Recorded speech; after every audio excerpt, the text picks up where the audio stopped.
ഏട്ടൻ്റെ ഓഫീസിൽ ഓണാഘോഷം. ഏട്ടൻ രാവിലെ പോയിട്ടുണ്ട് കേട്ടോ. ഞങ്ങളിതാ പിന്നെ കുറച്ചൊരു 10 മണിയൊക്കെ ആകുമ്പോഴാണ് പോണത്. അവിടെ എല്ലാ തവണയും ഫാമിലി ആയിട്ടാണ് ഓണാഘോഷം നടത്താറുള്ളത്. ഞങ്ങളിതാ ഓട്ടോയിലാണ് പോകുന്നത്.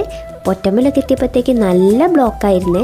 അങ്ങനെ ഒരു 12 മണിയൊക്കെ ആയിരിക്കുന്നു കേട്ടോ ഞങ്ങൾ അവിടെ എത്തും. വരുന്ന വഴിക്ക് ഞങ്ങൾ പൂവൊക്കെ വാങ്ങിച്ചിട്ടുണ്ടായിരുന്നേ. പിന്നെ അത് ഓഫീസിൽ എത്തിയവരെയാണ് ഞാൻ തലയിൽ വെച്ചത്. ഇതാട്ടോ അവിടെ ഇട്ട ഓണപ്പൂക്കളം. ഞങ്ങൾ വരുമ്പോഴേക്കും ഓണപ്പൂക്കളമൊക്കെ ഇട്ട് കഴിഞ്ഞിരുന്നേ. ഇത്തവണ ഓഫീസിൻ്റെ മുമ്പിൽ തന്നെയാണ് പൂക്കളം ഒരുക്കിയതും അതുപോലെ സദ്യ കഴിക്കാനൊക്കെ സൗകര്യം ഒരുക്കിയത്.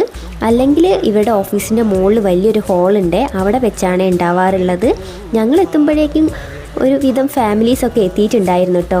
ഇത്തവണ ഫോട്ടോസൊക്കെ എടുക്കാനായിട്ട് ഒരു അടിപൊളി ഊഞ്ഞാലൊക്കെ സെറ്റ് ചെയ്തിട്ടുണ്ടായിരുന്നേ. അതിൽ ഞങ്ങൾ കുറച്ച് ഫോട്ടോഗ്രാഫറെ വെച്ച് ഫോട്ടോസൊക്കെ എടുത്തേ.